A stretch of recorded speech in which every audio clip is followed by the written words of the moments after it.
Hey, Zay, what you cooking, bruh?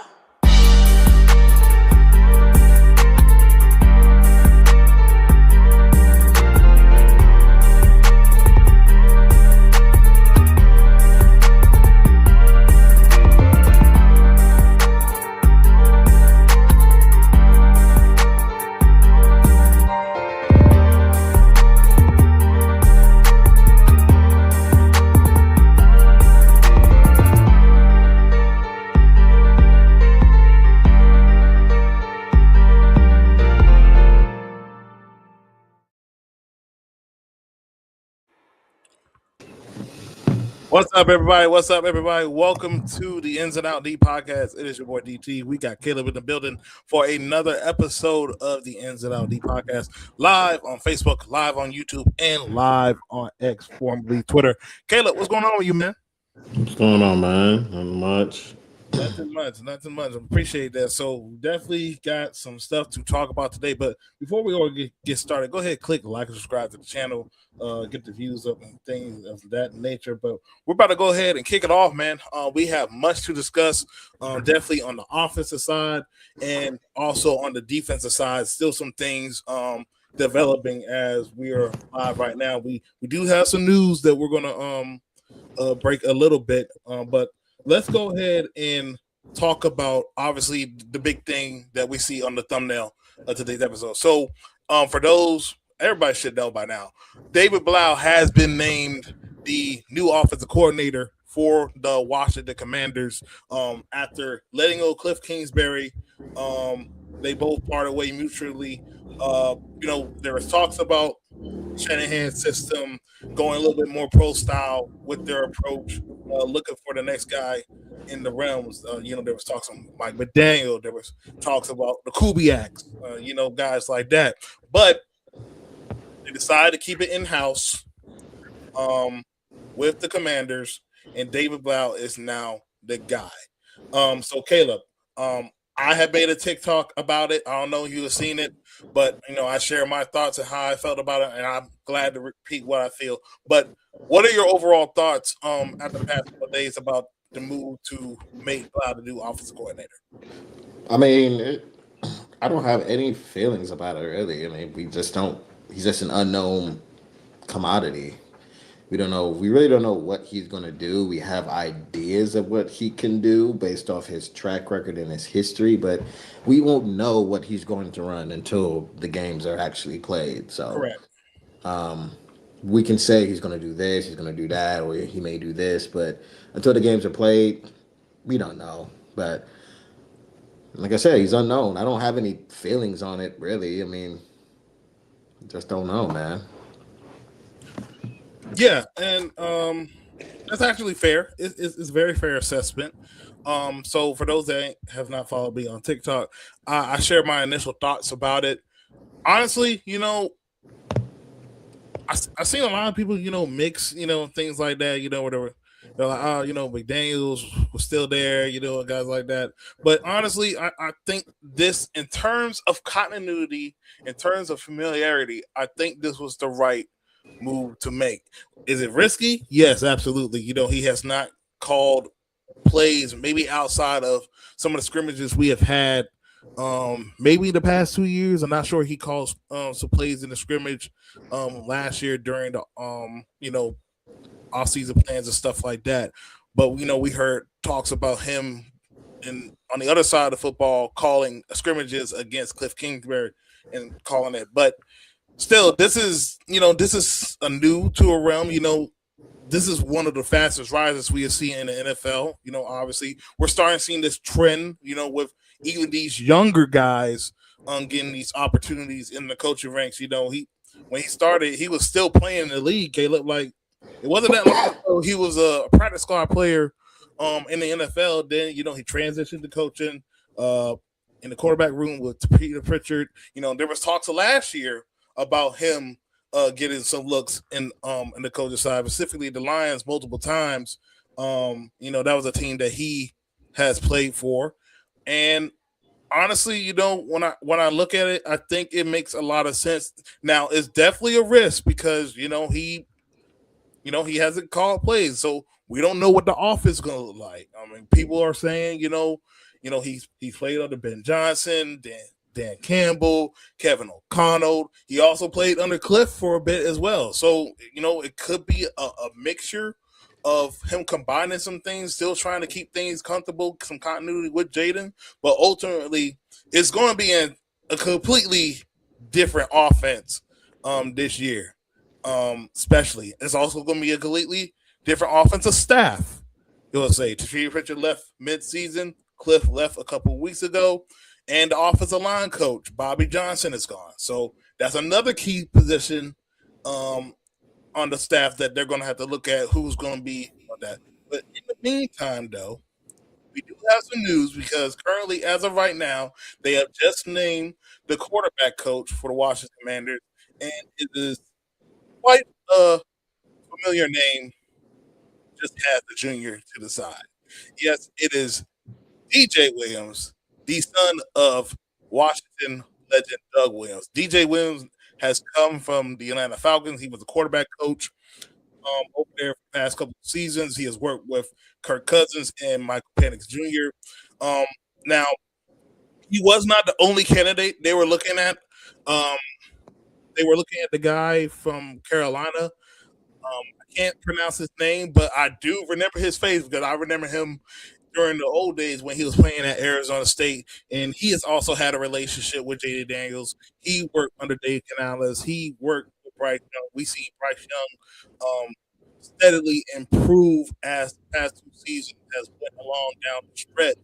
But they went with DJ Williams, and I already have seen some people saying that's too high. I mean, I'm not really tripping about that either. I mean, like let's just see how this works. But honestly, there's going to be questions about the staff anyway because this is going to be David Blau's first opportunity to establish a staff of this own. So, your initial reaction so far about DJ Williams now being the quarterback, was he your preferred guy, or you're just it didn't really matter who's I don't know too much about quarterback coaches like that, bro. So I mean, he's worked with Penix, Kirk Cousins. I mean, some people hate the hire because they think it's a nepo hire. Because Doug Williams is his dad. Um, he also worked with the Saints too with David Carr. So he's worked with mid-tier trash quarterbacks, really. But that doesn't mean he's a bad coach either, as yeah. well. Maybe those quarterbacks are just trash that he's working with. And plus, David Blau he's been coaching Jayden since he's gotten here, so that's another guy you can lean on too as well. So I mean, I really don't hate it. I mean, I care more about the play caller, if anything. That's what I care about the most. And the play caller that we have I agree. worked with Jayden, so uh, and that don't really move me as much. Yeah, But the David Blau thing, like I said, we don't know what he's going to run, but people have their guesses or their estimations that it's going to be more traditional runs, under center, bootleg, the West Coast type of stuff. The biggest difference is the verbiage. It's how you call these plays. They're typically longer sentences, paragraphs, but you can break it down to make it more simple. So it's going to be a big adjustment for Jayden and him calling these plays, but uh, he's going to have to definitely adjust, and the younger players have to adjust. Bill, Ben Sinnott, Luke, Jalen Lane, when he gets reps, or any rookie that we bring in, they're going to have to understand this offense because it's going to be. I really believe it's going to be completely different from what we've seen before. They just have to adjust, and Terry is Terry's smart enough to understand these type of offenses because he worked with Jay Gruden. He worked with KOC, so these are things that he understood first coming into the league. I believe Jayden has the mental capacity to adjust to this system. His work ethic speaks for itself. So I don't really have any issue with it. I don't have any concern about how he can learn that. It may be a little rough starting out.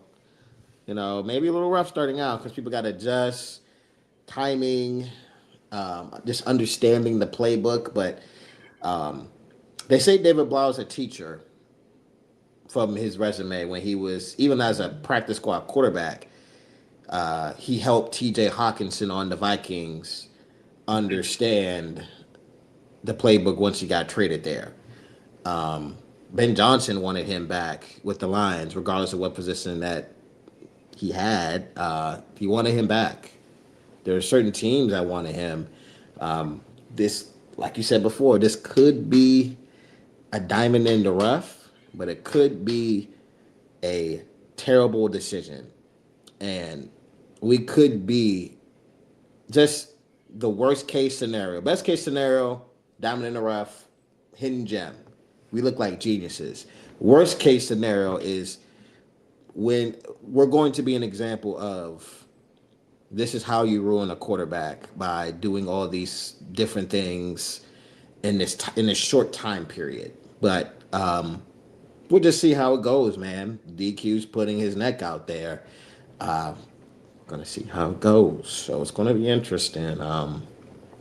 We can't control what these coaches do, so let's just see how it goes, man. But as they're gonna have to get some players in also that understand this terminology as well. Yeah. So, Sure as well. is there a free agent that has worked in this Shanahan system at receiver, tight end? Um, there's some out there. One guy I don't particularly want on this team, but we can talk about that at a later time. But um, you're going to have to get some free agents in here that understand the concepts, the verbiage of this offense. Sorry, I was distracted. You know the QB school? Mm-hmm. Yeah, he quote tweeted the Adam Schefter DJ Williams high with the Hold on, Grinch. hold on. Don't say anything. I want to look at it myself. Oh.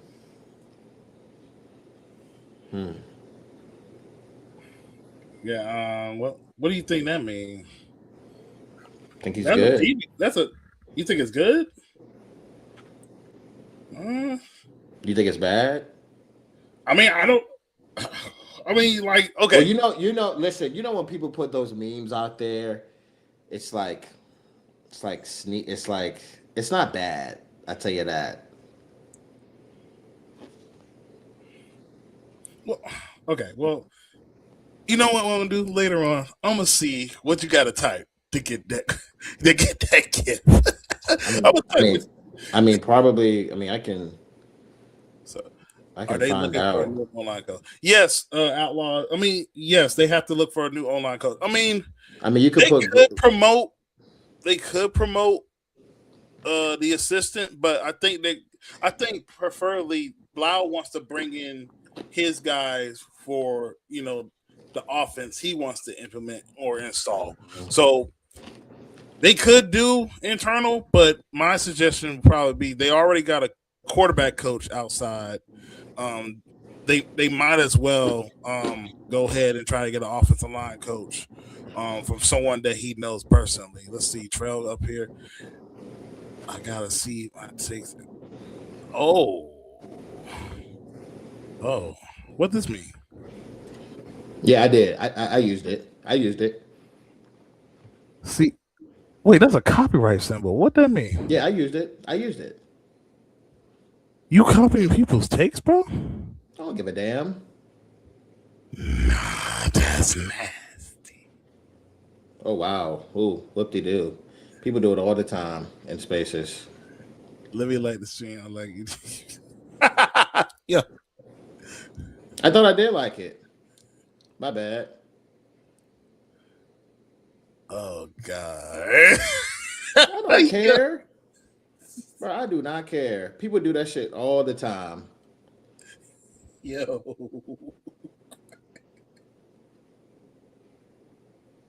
I'm crying, yo.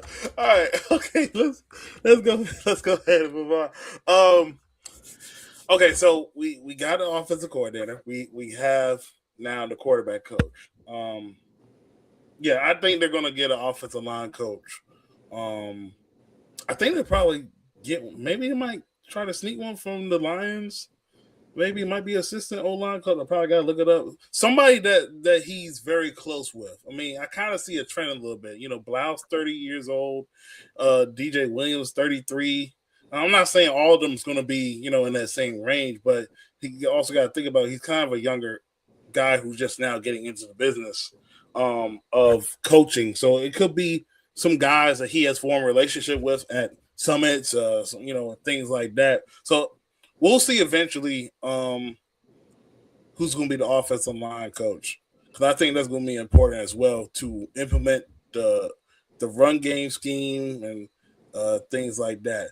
Um, Now let's go ahead and talk about some of the defensive coordinator things we've been hearing the past couple hours. So Brian Flores, um, there was a tweet out there, talking about Commanders were hoping to, they clearly were showing interest in Brian Flores. Brian Flores did have his interview today. Brian Mm-hmm. Flores has had one of the top defenses the past couple of years at Minnesota Vikings. His contract is up for the Minnesota Vikings, but there is a possibility that he could go back. But he's also taking his time to look at other jobs, which could be, a lateral move, or it could be a possibility if someone needs a head coach. I mean, we'll see. I still think I was having a conversation with my dad before we hopped on the stream. Um, you know, people are still talking about that lawsuit or something whatsoever. I don't know how much that's still going to be in effect um, as of right now, but um, when it comes to defensive coordinators, he's ultimately going to be one of the top of the cream of the crop when it comes to this coaching cycle. So I'm guessing I'm going to ask you is I would love to have Brian Flores, but I also know in terms of what we have right now, it's literally going to be a total rebuild on this defense for Brian Flores coach defense to be under. No edge rusher, no competent linebackers. That is under 35, I would say. I mean, you still got to see some Mormon McGee. Corners are banged up. You got a corner that's playing out of position. Safeties is a question. So you got a lot of question marks on this defense. And the thing is, me is like, what? And I'm not against getting Brian Flores, but if I was Brian Flores, outside of money and probably a relationship with Adam Peters, and I guess you could say probably to build your resume be magical. Why would I leave Minnesota knowing I already got the defense set up? I mean, yeah, Jayden Daniels is in DC, but I mean, like, what do you think about that? Like, am I making some type of valid points? I'm not trying to be negative. I just see things with of upserve a view. I would say.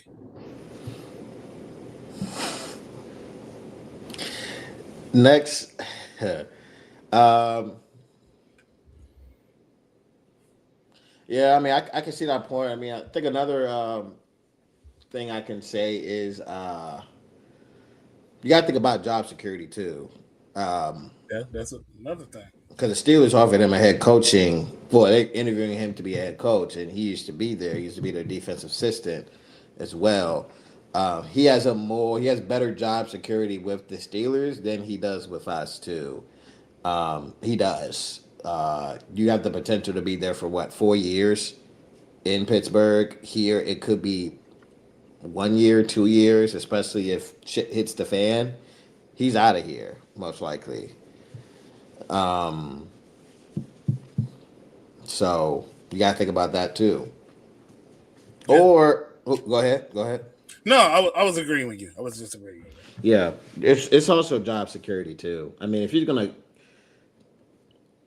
come here to make a lateral move, you got to pay him the bread. But it's also about some people care about relationships. So he's known Adam Peters since the Patriots, and he's known DQ. He's worked with DQ. That helps too. But job security is a real thing. So you got to be secured in your profession as well. But I would love to have him here. Oh my god. Oh my god. And he's worked with. Um, at first I thought we didn't have the talent for his system to work, but he didn't have talent really with the Vikings. He really didn't. He worked with what he had, and as a defensive coordinator, I think he is the definition of I can work with what I got. We gonna make this shit work. And he manufactures pressure. He doesn't need insane pass rushers to get pressure. He creates pressure. He speeds up the quarterback's process to make them make mistakes. Probably maybe the only weakness to his defense is against the run, but it's not as bad as it was. It's I don't think it's bottom 10. I may have to go and look that up when he was with the Dolphins, but I don't believe it's bottom 10. So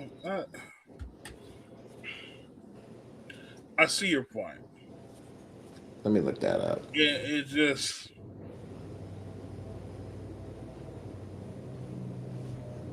I also there's some other candidates that I like as well, and Trell has just brought them out. I do like the Carl Scott guy that they're on the course to interview with. This guy, he's been under Nick Saban, Alabama tree, um, under Pete Carroll. So Dan Quinn was under Pete Carroll, and he was retained by Mike McDonald. And we see the Seattle's defense right now.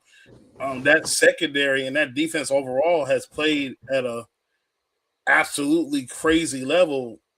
Um, he's someone I think could compete my interest. Now, of course, he hasn't called plays. But he's someone that do pique my interest. But I still ultimately think they want to go with an experience route, and something tells me in my gut that I think probably it'll be Jonathan Gannon.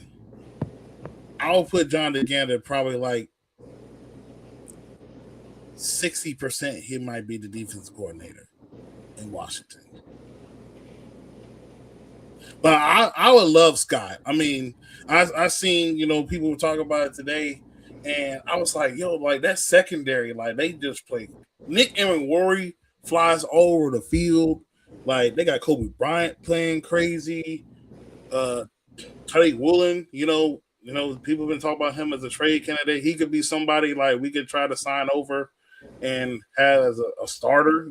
Like guys like that. But that's just how I feel. I think probably I would lean Gannon 60%. And the thing with Gannon is though, what would you say? You like his best defense was probably that 2022 NFC Championship team when they led the league in sacks. They had Josh Sweat, Brandon Graham. They had a young Milton Williams. That Eagles defense was one of the best in the league. They led the league in sacks. They were getting turnovers and stuff.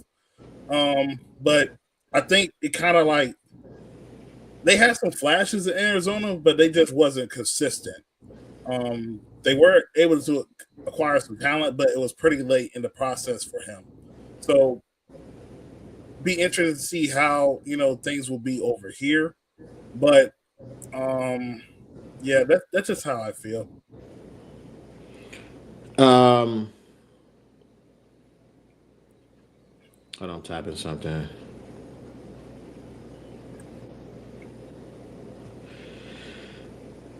Um, yeah, I looked up Brian Flores' run defense. Um, Not bad. I mean, the worst year he had was 2020. He was 20th against the run, and he was sixth in points in Miami. With the Vikings, he was 13th in points, 16th against the run, fifth, and that was 2023. 2024, fifth in points, 16 against the run. Mm-hmm. This year, he was seventh in points, third against the run. So that's cool with me. Um, Now I know people mentioned what Ken Scott's. Um, Carl I don't Scott. know. Oh, sorry, Carl Scott, and he's worked with the Seahawks, right? So Yeah. He's been in the Seahawks for like 3 years. So he's been under Carroll and McDonald. Like McDonald retained him after Carroll left. he's worked with Devin Witherspoon. He's worked with Tariq Woolen. He's worked with Julian Love. He's worked with Nick Emenwari. Uh I mean, I'm not opposed to it. It's just we haven't seen him call plays before, so Yeah, I I got you. mean, but And like with all these things we're talking about, all these do have pros and also has cons. Like even with these experienced coordinators, like of course, like Flores is the most decorated out of the group. You know, he's the best out of all of them. I just think in terms of what he wants and he could, what he see, he probably would just stay in Minnesota possibly for a year, or he'll take one of these head coaching jobs. Because now the Pittsburgh job that you mentioned is now open. Like, who wouldn't want to be the head coach of the Pittsburgh Steelers, a franchise that's only had like what 4 coaches in its history, and you could be the fifth, mm-hmm. or the Baltimore Ravens, or like go to Baltimore and then a team that's historically supposed to be good with defense, you can bring that defense back. Although I mean, we'll see what the Lamar thing, but like those are things that has to be considered as well. That's really one of the main reasons why I think even though we wanted Mike McDaniel, they didn't want to sit on their tail, knowing that teams were trying to get David Blau specific. The Lions were interested. I don't know who else was interested in Blau, but I felt like Commanders didn't want to just keep sitting, knowing that McDaniels was going to get head coaches looks with the amount of teams with head coach openings. Yeah. I mean, I don't really. Raheem Morris is the last dude for me. I'm not gonna lie to you. I don't think he's terrible, but he's the last guy I want. Flores, the Scott dude, Jim Schwartz, um, Jeff Ulbrich. See, that's who I wanted, but the contract thing, he signed with Atlanta. They trying to find a coach that possibly could keep him. If he was released, I'll yeah. Yeah. Yeah, it's gonna be probably one of those three guys, in my opinion. Probably will be. Just don't know. I think. I Okay, think repeat Raheem, your 3 guys. huh? Repeat your 3 guys. Flores. Okay. I don't know much about Carl Scott, right? Yeah, Carl Yeah, it's Scott. Carl Stein. I don't know much about him, so I'm unaware. So I probably wouldn't put him in my three, but it would be Ulbrich, Jim Schwartz, Brian Flores. Those would be the guys that I want. Okay. Because Jim Schwartz, I know he interviewed with Jonathan Gannon too. I thought Gannon's was going to be tomorrow. Yeah, tomorrow. His is going to be tomorrow. Because with Philly, they were respectable. Yeah, his best year was 22. 2022. That was the year they went to the Super Bowl and lost to Kansas Oh, City. you talking about Gannon? I'm Yeah, sorry. Gannon. I'm sorry. You talking about Gannon? They had a lot of time. I'm really looking for coaches who didn't have a lot of talent, but they made shit work. Not guys that really need talent for their defense to work. You know what I'm saying? So like, Okay. Brian Flores is one of those guys. I think Jeff Ulbrich, when he gets better, he makes stuff. He's had what Quinn Williams. He's had Jermaine Johnson, Will McDonald. They're solid players. He's had C.J. Mosley, Quincy Williams. He's had what's his name? Not Sauce. He's had DJ Reed, Sauce Yeah, I Gardner. got you. Yeah. Yeah. So So mm, even with the Falcons, he got young talent and he made stuff happen. What does his defense look like when he doesn't have that much talent? Because we're not going to be able to get all require crazy talent straight out the gate true. unless we just find hidden gems and or stuff like that in the draft with these That limited amount of picks. that is true. However, I do think factoring in when it comes to free agency, typically what DCs do or all OZs do, they like to get guys that know their system. And from if you read what Ulbrich has done, one of the guys that he has praised has been Caden Ellis for Atlanta. He's been a guy that's been an unsung hero, and he plays the will. Play. I think he calls the green dot and stuff like that. So he could be possibly somebody that you can bring over to DC. As you let go of. I mean, you let go of Bobby, and there's a couple of other young guys on defense who contract going up. You could bring some of the guys that could help. Teach that system, and I don't think they're going to be you know world breakers, but I think they're going to be guys that can complement the defense, and then you add talent on the defense with the money, and then you get a game changer, hopefully at 7, and then you think things could be a difference. By the way, I read that wrong about the rushing defense on Brian Flores. So they were 18th in yards, no, 16th in yards 2020, 14th 2021, 8th in 2023, number 2 2024, and 21st this year as far as yards. Touchdowns, the last 3 years of Minnesota, they were basically all top 10. 11th his first year, 7th second year, 8th the third year. With Miami, it was 18th in his last 2 years, Gotcha. which is it's pretty solid. I mean, Jim Schwartz, um, they had a crazy defense in Cleveland. They had a really good defense in Cleveland, solid defense. 14th in Cleveland this past year, 27th last year, 13th in 2023, 20th 2020, 15th 2019 with Philly, 22nd 2018, 4th in 2017. That's the year they won a bowl. They were 10th in Philly in 2016, 11th in 2014, 4th in 2013 with the. No, I'm sorry. They were 11th. He was 11th in Buffalo. He was there in Buffalo. Fourth, um, yeah, fourth in 2014 with Buffalo as far as points. 15th in Detroit, 27th, 23rd, 29th. Yeah. So I mean, but with Jim Schwartz, he's had the experience of calling Hmm. plays. We really need a veteran defensive coach in here, a guy who knows what he's doing. That's what I would prefer. Yeah.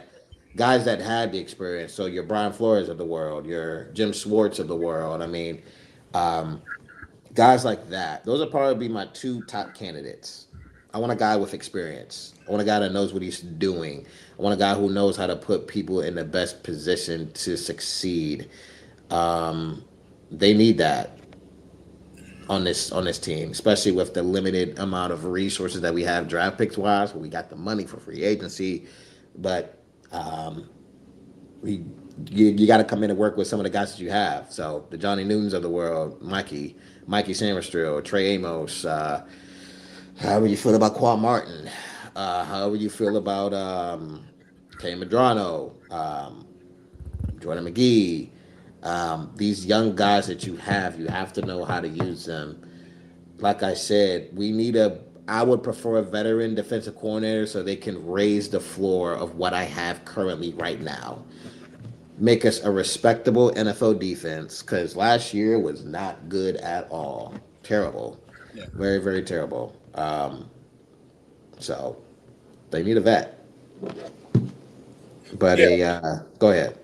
So, a couple things that I actually started to peep when looking at these candidates. The one thing about all of them that have in common is their systems are all about versatility and multiple fronts and multiple looks. That's Flores, that's Gannon, and that's Ubrick. And heck, even Raheem Morris. All of them can play 3 down linemen, 4 down linemen, 5 down linemen, 3-4 defenses, 4-2-5. Like they all bring, multiple looks to their defense. That's the pattern I noticed.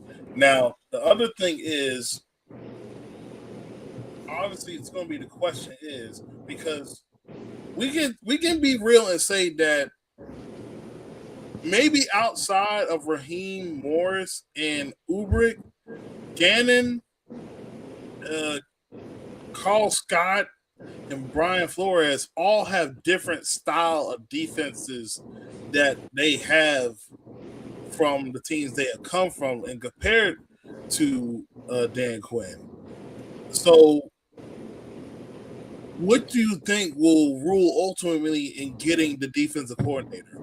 Will it be having a new approach to the defense or getting somebody that is going to have the same mindset as DQ, but they are going to take it even a further step? What would I, you prefer for your I defense? think DQ needs to just let him hire the right guy, veteran DC, and just let him do his job.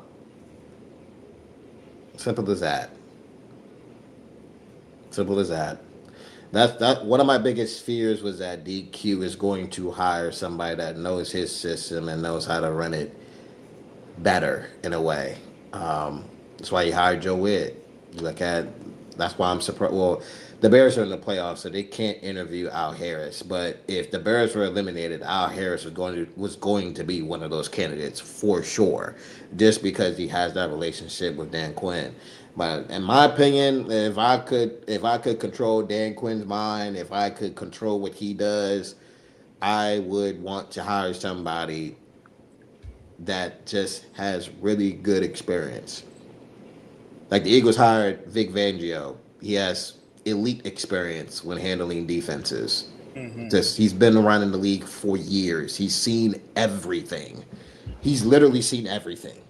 You need to hire a guy that has that experience, who's seen everything. Jim Schwartz is one of those guys. Brian Flores, he hasn't. He Brian Flores is technically one of those guys too. He's been in the league for since what 2010. He's been what a linebacker coach, DB coach. He's worked with the Patriots for years. He's worked with a winning organization. He's seen how it's supposed to run, how you're supposed to manufacture a defense, building a defense. That's what we need. That's what we need. Gotcha. Simple as that. No question. That's what I would do. But like I said before, they don't control. We can't control what these guys do, man. We just can't. You're right. And do you think we name the defensive coordinator soon or we still take our time? Say that one more time. Do you believe the defensive coordinator will be named soon, or we're still gonna take our time and wait to see what goes on in Atlanta? Because I think that's another factor as well. I Like don't think. I feel like I don't have a problem with them going forward with Blau as their OC, but I feel like they need to take their time and find the best candidate to be the defensive coordinator. Because the DC hire is going to be so important, Caleb. Because for one, like you said, you don't prefer a young guy who has never called plays before. Obviously, majority of these candidates are guys that have experience calling plays. They have had top 5, 10, 15 defenses that's had production. They have resumes. For this team to take to be completely better than what we saw this year, they're going to have a defense that we can actually watch on Sunday. Dan Quinn needs a defense that can help him win games to keep his job for a couple more seasons. With having David Blau, who he's going to have some lumps in the road because he has to get in the flow of not only calling plays but putting them in rhythm, calling plays in rhythm, play sequencing, making adjustments, understanding what these coordinators are throwing against him. He's taken that big step in becoming the offensive play caller. And of course, he's going to have help with guys like Anthony Lynn and Brian Johnson in the room as well. But still, like you're going to have the defense that's going to actually give Jayden opportunities to get the football back. Facts. They just need to do that. Create second chance opportunities. Listen, bro. I just need a respectable defense. That's it. I've said multiple times of what I would prefer this team to be if I was building this roster, this team. I would try to have us be unstoppable, damn near top 5 on offense, and I just need my defense to be top 15. I can win games. Simple as that. Like I don't need this defense to be elite or out of this world. Just be respectable. That's it. Simple as that, man. It's clear cut as day as that. Like creating turnovers, getting timely stops when it matters. Just be solid, man. Like just be solid. And my offense is gonna get the job done. I just need you to get me a couple of stops here and there, especially when it matters. Fourth quarter. Yeah, I mean that really matters at the end of the day, bro. Because defense was just absolutely so bad this year, and it's like it may be the worst I've seen ever. It may be one of the worst I've ever seen me watching this team.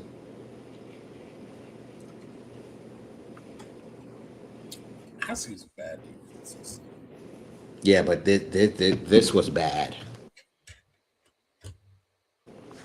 This was bad. Oh man. All right. So I mean we covered offensive coordinator, we covered DC, we covered the quarterback coach.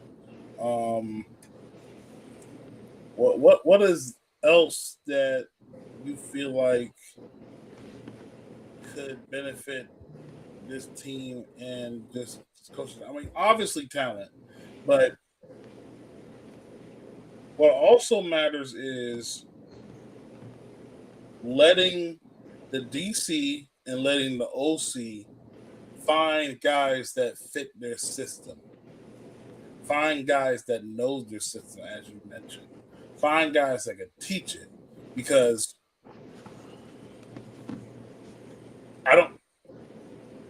Bobby more likely, I mean, if Bobby comes back and he has to learn an entire different defense and he's already Bro. I'm just saying though, like bro.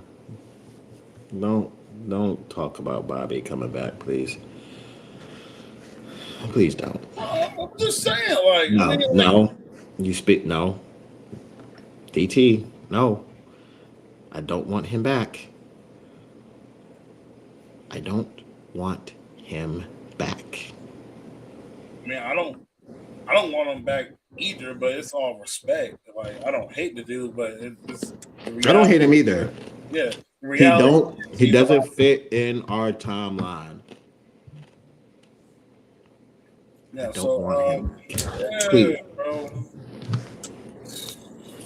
What? So let me ask you this. I think this is clearly important. Give me one key position in free agency or the draft for each side of the ball for the new offense coordinator and the potential defense coordinator that you would love to see get addressed. What I would love to see them address for each position. No, for the I'm sorry. new I'm sorry. I'm sorry. For for the each new side of the ball, coordinator, what is one position you want them to truly address? offense, wide receiver. You know what? Nah, I'm gonna go different. Offense, tight end, Mm. defense, edge. Okay, so I'm glad you say that because when you look at the tight end market for free agency this upcoming year, it's looking very, very good. When you look at the defensive end market, it looks very, very bleak. There's maybe a couple of guys that you can be like, okay, we can give them like a Dorrance Armstrong type of deal, maybe like a Malcolm Cooch from the Raiders. He's like 27, or like guys like that. However, I think you're hitting the nail on the head because I think they kind of hinted automatically that Zach Ertz is not going to be coming back because Yeah, he's cooked. they already acknowledged that his injury is going to head into September. This is a perfect time in the tight end free agency to grab one of these guys coming off a rookie deal. For David Blau, if we're talking about this Ben Johnson slash KLC slash Cliff style offense hybrid that he's going to put together. We don't know what he's going to look. Clearly, I feel like tight end is going to be one of those spots they want to get. And the way I seen Colston Loveland move on Saturday night, 8 catches, 137, I literally just kept saying, Jayden needs that. Jayden Daniels needs a intermediate threat, and for David Brown to unlock Jayden's true potential, also now acknowledging that we have DJ Williams, the one thing we can say that Atlanta does in their offense is they throw the ball in the middle of the field. That is something that Jayden showed he can do, but we still have to get him to do that more. We know Jayden still prefers to throw outside the numbers. If we get a guy at the tight end spot in this new offense to be Jayden's buddy on 3rd and 5, 3rd and 6, 3rd and 7, I think that's going to help Jayden with his development. Isaiah Likely, Kyle Pitts. You got the draft. I don't think we're picking a tight end first round. Michael Trigg from Baylor. Dog. Straight dog. Jack Endries from Texas. I think he's a dog too. You add, I would much prefer to add a young guy. I mean, you can add Isaiah Likely because he's what, 25 years old. You can add him. You add a Kyle Pitts too. It just depends on, excuse me, it just depends on what you want your tight end to do. Do you want him to be in line, be a more balanced tight end like Isaiah Likely, or do you want to have a tight end that you can put in a slot and just have him win off the muscle vertically, horizontally? But Jayden needs to have a go-to guy. He's had that at LSU. I mean, not even just college. We've seen NFL players have those type of guys. Brady had Gronk. Mahomes had Kelsey. Dak got CeeDee Lamb, George Pickens. Jackson Dart next year is going to have a Malik Neighbors. Jalen Hurts has AJ Brown, Smitty. We need, and Jaden has a Terry, yes, but still we need to find a guy that he can grow with around his age range. I'm going to say that. Or just fit in his timeline. Like, you just need that, man. Like, a lot of quarterbacks have these go-to guys that they have. Trevor Lawrence has Brian Thomas Jr. I mean, I can name plenty of guys that have their go-to guy when shit hits the fan. They're on one accord. They're in sync. They know what each other is looking for on a certain play. Um, Jaden needs that guy. I agree, bro. Also, I like the kid from Tennessee as well. Chig. You know what I'm talking about? Trigg, yeah, Michael Trigg. No, Chig. Chig. Oh, He's you from talking about Maryland. from Tennessee? Yeah, I like him. Chagosium, yeah, Chagosium something, yeah. His contract up. He already said goodbye to Tennessee. He's athletic. He just quarterback play, and I How think old is he? it's like 24, 25. Interesting. Yeah, quarterback play, offensive usage. He Chig Okon. He's 26, by the he's way. 26. Yeah. I was a little far off, but he's somebody I could see. He looks like to me like an Adam Peters kind of signing. 6'3", 238. He's a little small, but we do have Senate. We do have uh, Bates that could take up for the blocking and yank off as well. Well, the tight end that I would prefer, I don't need him to block per se. I just need you because I already have guys for that. But I mean, Exactly. if he's a balanced tight end, then I'd take that. But that's an interesting name. It's an interesting name. Now on defense, we need a lot, but you need to start in the trenches. So get you an edge rusher. I know people like Orva Reese. I know some people don't like Ruben Bain because they think he disappears or his arm length.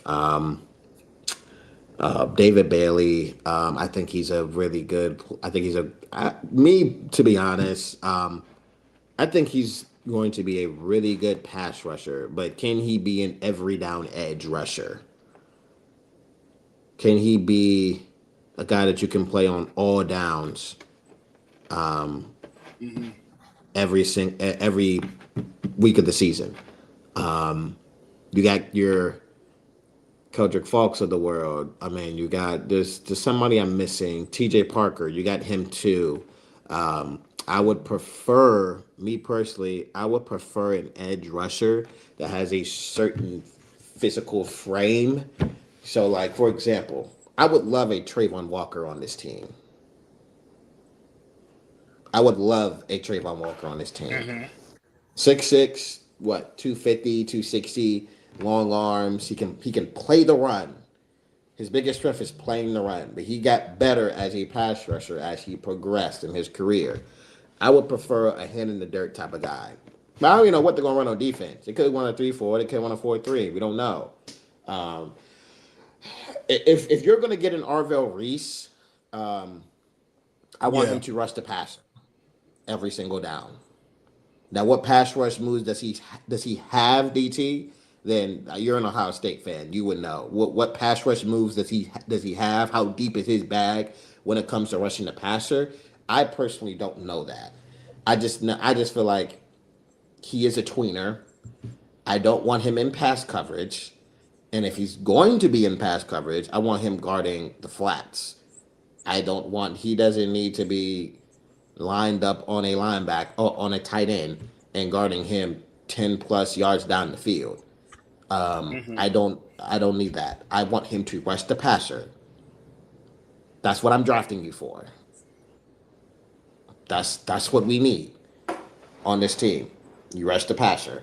Uh, so excuse me, that's what I want on defense. I would prefer an every down edge, traditional edge, 6'5", 6'6", long arms. Put your hand in the dirt. You can set the edge. You can get me a couple of pressures every now and then. Give me a couple of sacks every now and then. Impactful plays. Everybody is looking for that on their team. Every person should want that on their team, but we desperately need that, and it's a premium position as well. So that's my personal take on it. Okay, so I am in agreement with you in terms of well, on offense. On offense, I feel like hold up, see a comment. Why we think position coaches bring players? Did you say that? Did I? Oh, you know what? I think you're responding to Trail. Oh,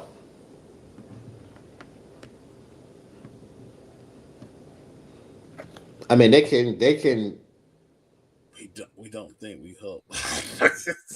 I mean, I think position coaches can give insight on what players they should get.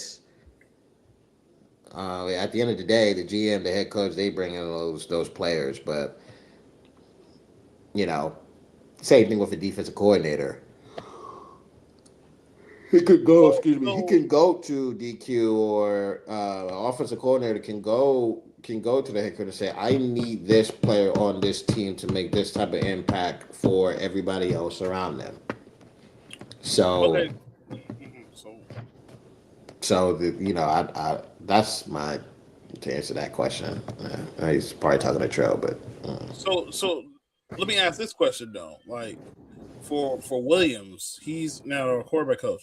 How how often how often is he like talking to like Kyle Pitts or like the tight end coaches?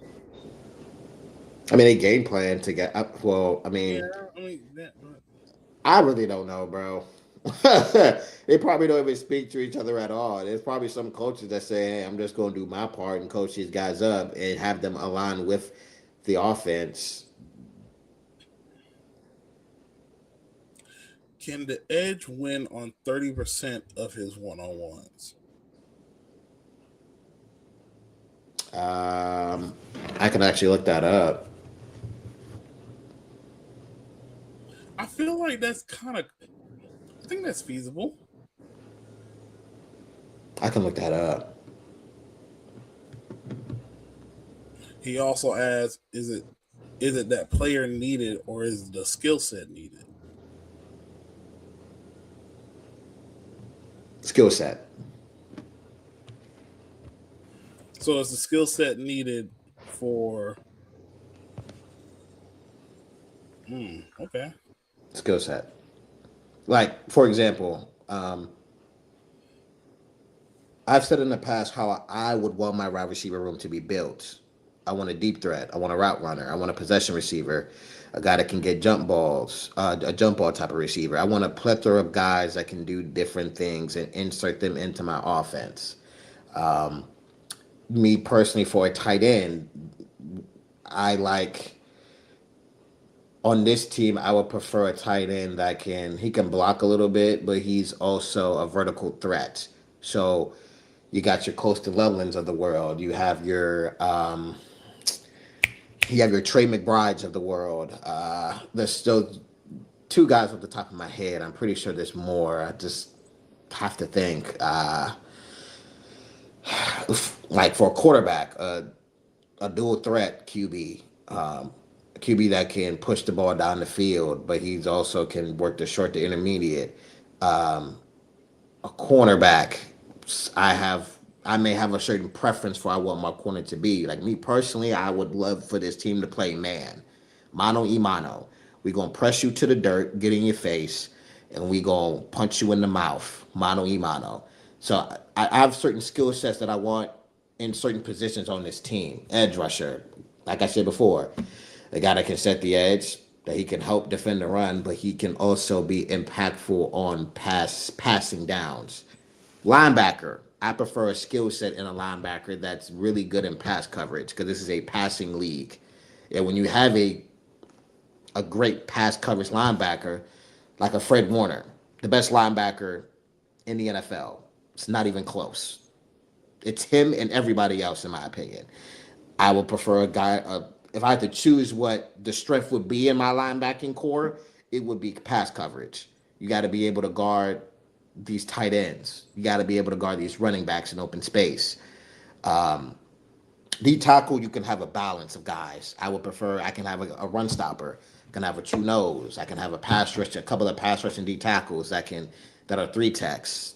Um, but you also got your guy, and he doesn't have to be as impactful as this certain player that I'm naming, but having a Vita Vea type of player on your team, a guy that can just take up space.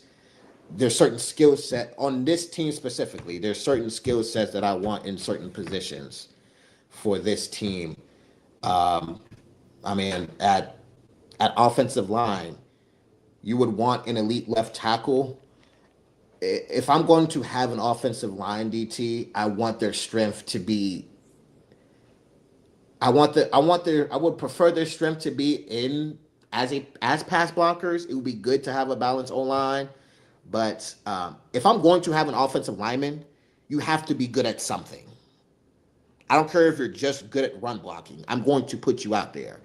There's certain players that are offensive linemen that are really good at one thing and they do it really really well. Um, Trent Williams is one of one. His biggest strength is his run blocking.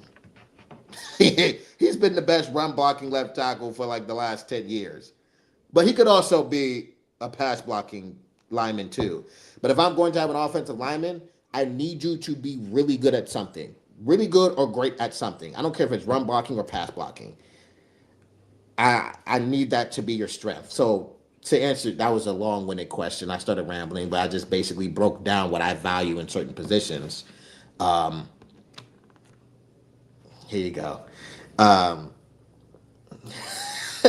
there's certain things that I want in certain positions. It's just that's just how I would build my roster. Like running back. Yeah. Running back, I really don't care too much. I just need you to be competent at your position. Just give me positive yards. But if I was to build an entire room, I definitely want a speed back. I would want a running back that can be my first, second, and third down back, but I can have two backs that are a change of pace. So I would like to have, for example, a Devon A chain. Having that type of running back in any running back room is very, very valuable. Very, very valuable. Having a back that can just get the ball and he's gone. Straight like that, just straight speed. Or when you run a West Coast style um, offense, whenever you see the hole, go. And I know you got the speed to get there and you got the acceleration. And when you in the open field, can't nobody catch you, dog. Keep running. Um, so to answer this question, skill. I think we need to bring in certain skilled players that fit with what we want to do and what direction we're going in. So, and safeties, I need a true free safety for this team. A guy that can go sideline to sideline, but also a guy that can tackle in space, who can clean up the mess if shit does hit the fan. So I was rambling, but that's my thing. Now to answer Deuce's question about the 30%, I do have pass rush win rate grades on this year. I mean, Nick Bonito was 24% pass rush win rate. Micah's 23. Will Anderson's 23. Abdul Carter's 21. Max Crosby was 15% this year. But you also got to look at the double team rates too, as well. I mean, I think that matters. Um, but mean, 30%. That's pretty high. Like from what I'm looking at on here. Um, yeah, that's pretty high. Like Miles Garrett is probably just one of those guys that just goes. He just goes crazy. But that's this year, by the way. That's on ESPN. Miles Garrett had a 21% pass rush win rate grade. But Yeah, isn't like the average is like 20? Is it like 20 pass rush run rate for Chase one on one? Young had a 19% pass rush win rate this year. Um, but I know people talk about pressures and everything like that. I mean, pressures matter, but sometimes they really don't matter because you can get pressure and the quarterback can still make a insane play. So did that pressure really matter? did Yeah, did that pressure really matter if the quarterback threw a touchdown or he threw a first down when the game is on the line? That pressure didn't really matter. I mean, it cost something, but in the end, it doesn't matter. You lost. I mean, 30%, dudes. That's for this year. That's pretty high. No, the highest player that was close to that was Nick Herbig on Pittsburgh. He was 25%. So, okay. and that's on ESPN. That's on ESPN 2025. Okay, that was interesting. Thanks for the insight and stuff like that. So, I think we are done here for tonight. We basically covered the bases. Some of the latest news and stuff about. So we do have a new quarterback coach. We're still looking for a DC. I think the DC hire will end pretty soon. And like I said, if we get Flores, I'm definitely going to be like, wow. But I'm gonna go with my gut a little bit. I'm gonna say Jonathan Gannon probably has 60%. He'll be the next defensive coordinator for the You Commanders. cool with that? I'm cool with it, but like I said, like if if somehow Flores decides, hey, I want to come over here and coach in DC, hey, we have a big reaction pod and stuff like that. With Or Um, Jonathan Gannon, his defense was 18th in Philly first year in points, 8th in 2022.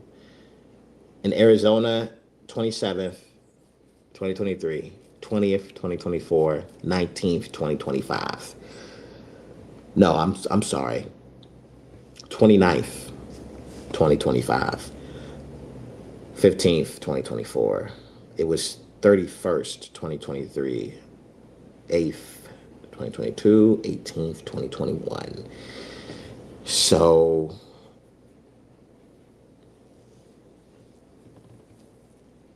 Troy, you don't want Raheem? I'm off on Raheem, bro. You are? Yeah, I mean, I've been off. I mean, I want to Uber it, but I just feel like the only if Uber get released, bro, that's who I want as DC. Above Flores. Bro, like I said, like I just feel like he'll probably just go somewhere else, bro. Raheem, you want him when he was a head coach or just a DC? Neither. No. I'm saying, do you want his numbers as a DC or a head coach? I know his numbers as a DC. Okay. Like his best year was the Super Bowl team with the Rams. Other than that, no. Raheem Morris is the type of guy that he'll clean up the mess for you. He'll make it look respectable. But it'll only get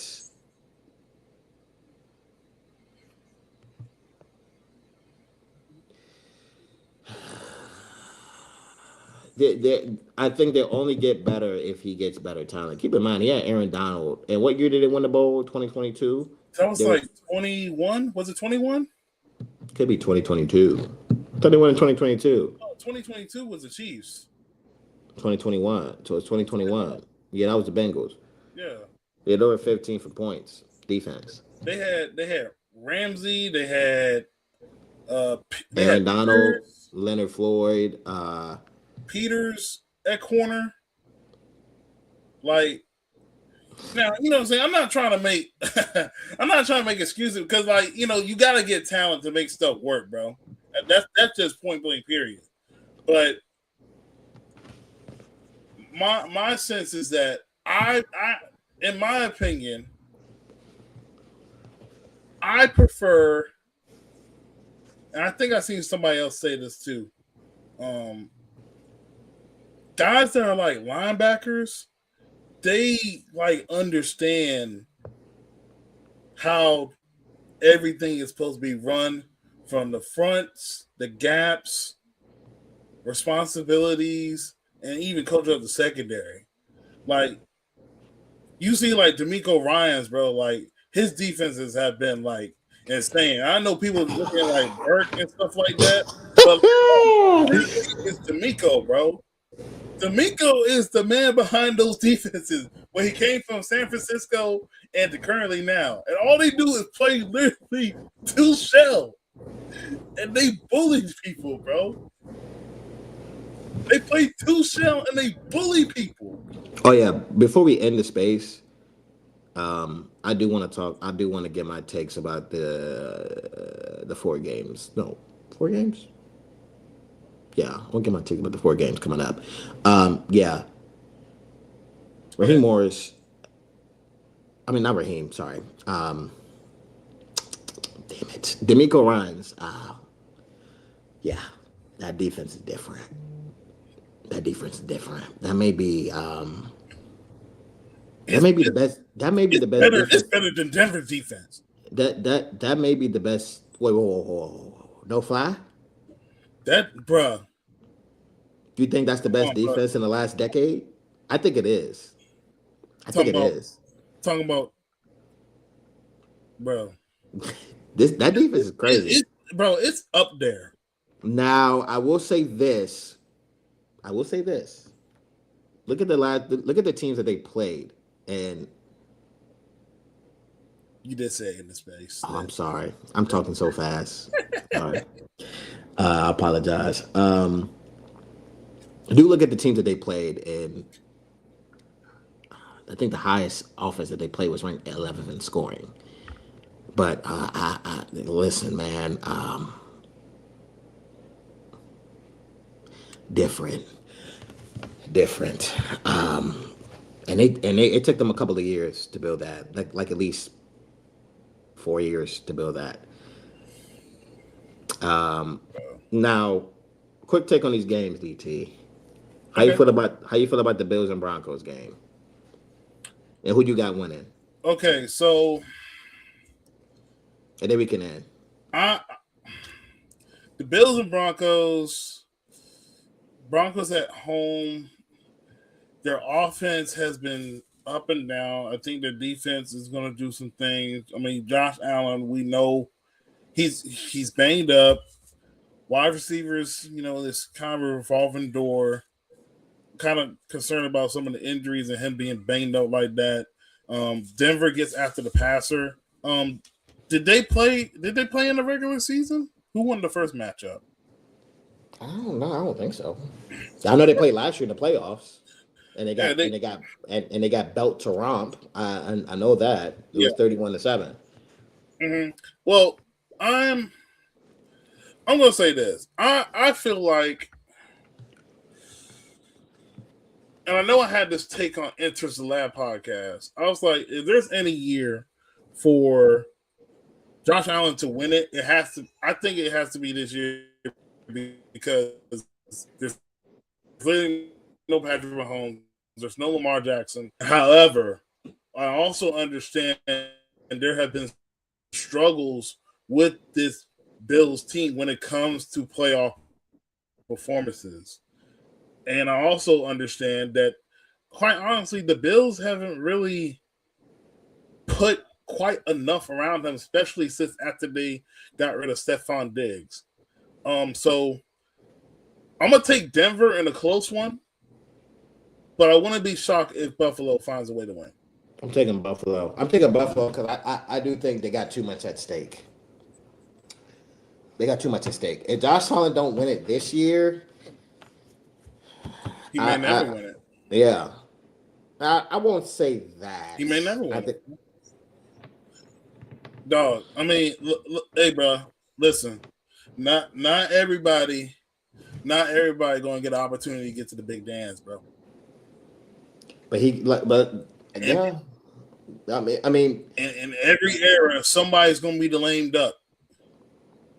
yeah, but yeah, I got the Bills just because of Josh Allen's legacy's on the line. If they don't win it this year, I think Sean McDermott's going to part ways with the Bills. That's my 2 cents. Now the Texans and the Patriots. I I think got the Texas get that. I got the Patriots.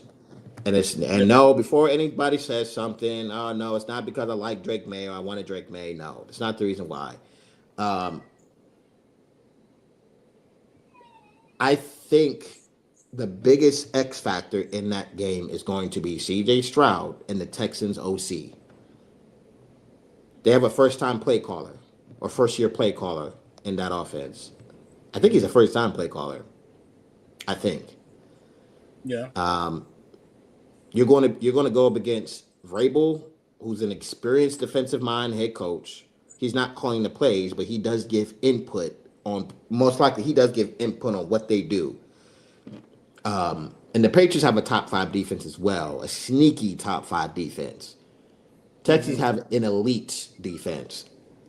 I have the Patriots winning because I Nico may not play. He's in concussion protocol, by the way. He may not play, and like I said, I don't trust a first time play caller in this situation.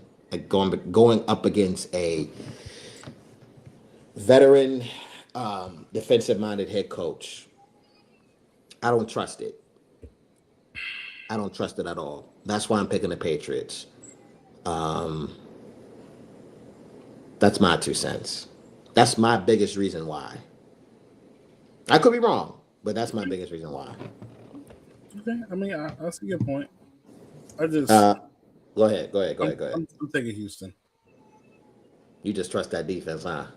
I trust, but like, bro, I literally told, and I know it's the Steelers. Like, being real, content, it's the Steelers. But I literally told the Steelers fan, like, bro, the Texans only need to score 17 points to beat you, and technically they did. They just added 14 points by the defense. I mean, like, bro, that is ridiculous, bro. So it's like this defense is elite, and I just feel like, yeah, like CJ had a rough. He kind of had a rough game, in terms of like taking care of the ball, but I just don't see him doing that again. I just think CJ just got to use his legs, bro. Like if you get Georgia, CJ Stroud, I think they win by double digits. Without a Nico, I don't know. I think they'll be fine without Nico. Okay. Joey Porter put him in a Duffy. Yeah, but he's in Cancun right now, so You're right. And they got Christian Gonzalez over there. What did he say? he said he trusts CJ Stroud more against the Patriots defense than Drake May against Houston's defense. I got you. I got you. So what's the other games? Because we're gonna have to hurry up. By the way, for you guys, Deuce is currently live right now. He's also recapping the latest news on DJ Williams being the quarterback coach for the Commanders. So you get a chance. Shout out to Red Zone Lab. Go ahead and head towards that. We're basically gonna go ahead and finish up over here. Niners, Seahawks. I got Seahawks. Mhm. Rams, Bears.